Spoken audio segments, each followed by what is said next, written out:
हमेशा इस दातार, इस भक्ति भरे जीवन को अपनाने की ही रही। वहीं हर किसी के जीवन में ये ब्रह्म ज्ञान ठहरे और ये ब्रह्म ज्ञान को हर पल हर कोई जीते चला जाए। क्योंकि जैसे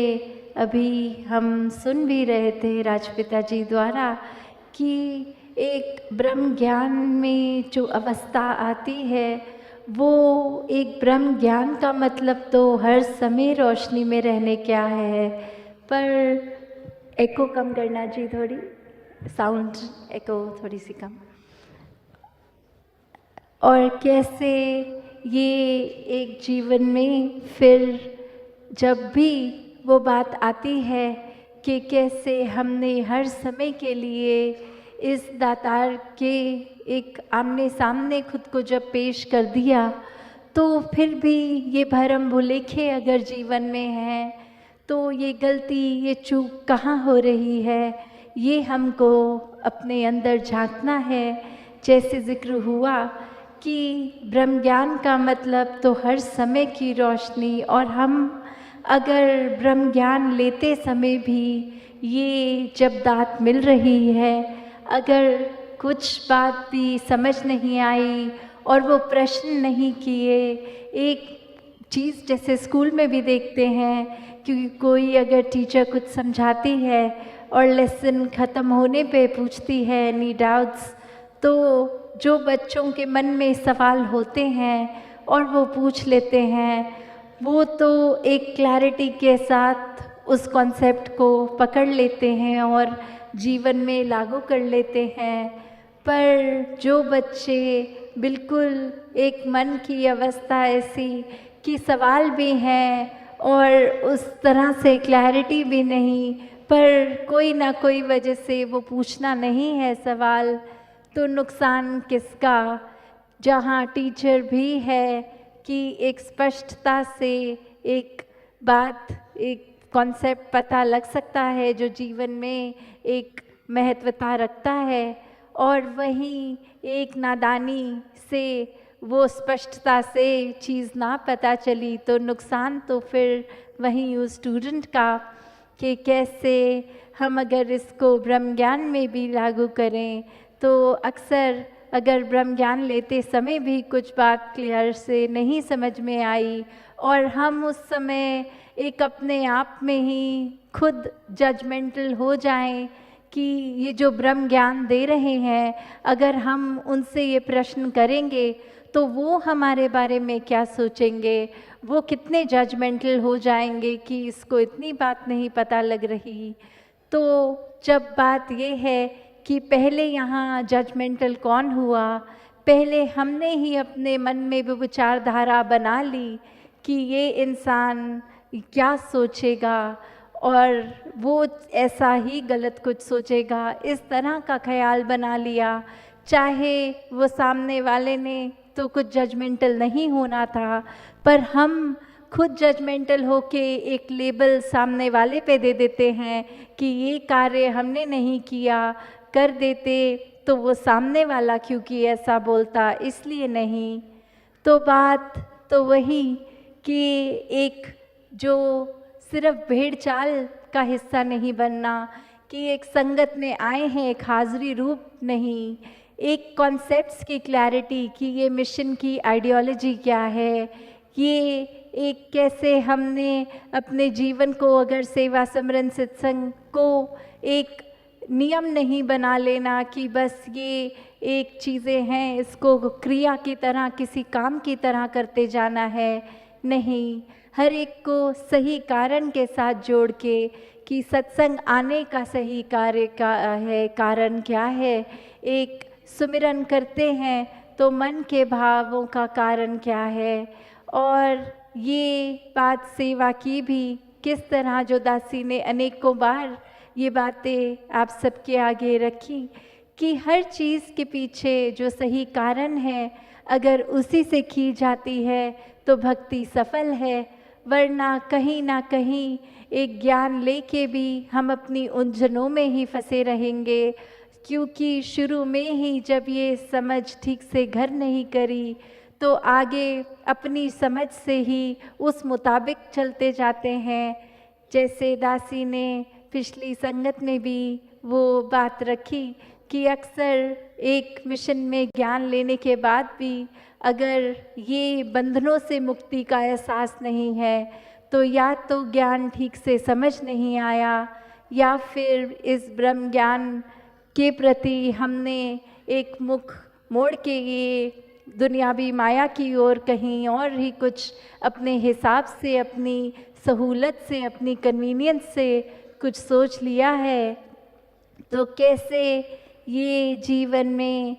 ब्रह्म ज्ञान का एक ठहरना, उससे पहले की स्टेज कि मन में ये श्रद्धा, ये जिज्ञासा कि वाकई ही ये परमात्मा क्या है जिसको देखा जा सकता है, और जब ये देखने के समय वो किस तरह से सिर्फ इसलिए नहीं कि अगर ज्ञान कक्ष है तो वहाँ गए और जितना समय लगा और बाहर आ गए और अपनी आशंकाओं का कुछ क्लैरिटी बिना पूछे, तो हर समय ये जो ब्रह्म ज्ञान की ही दात है जिसने जीते जी भी एक मुक्ति देनी है और जीवन के बाद भी मुक्ति का ही ये सहयोगदार रहता है।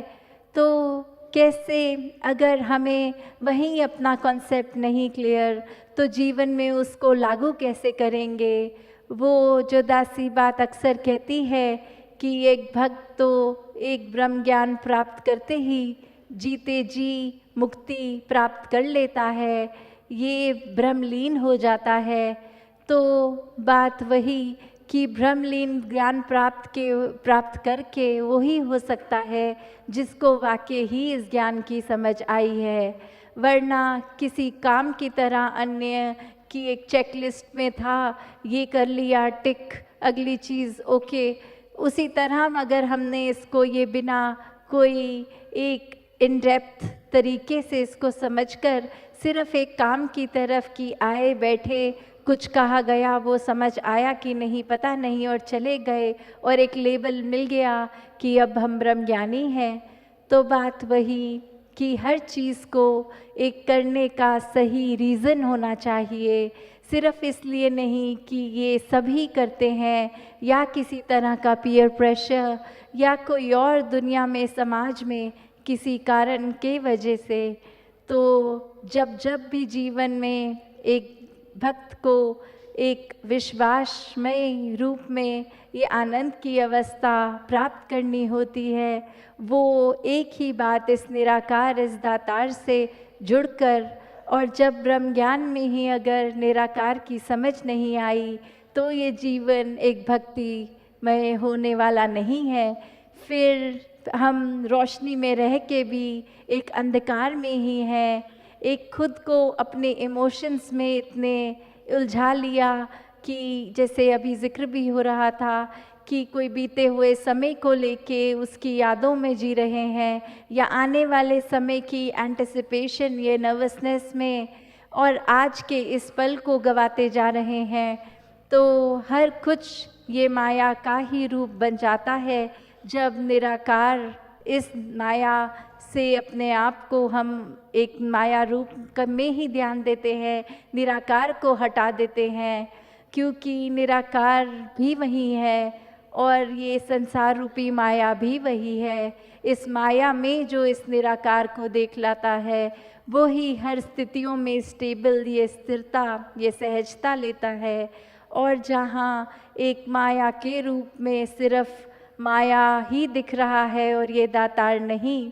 तो फिर हम इस माया रूपी, चाहे वो इंसान हो, चाहे कोई सामान हो, चाहे कोई भी ऐसी मीठी खट्टी यादें, जब इससे जुड़ गए तो दातार से नहीं जुड़े हुए। तो अपने आप को हर किसी ने जहाँ कोशिश इस आने वाले साल में जो चढ़ गया है, यही करनी है कि एक सच्ची तरह, एक सही कारण के वजह से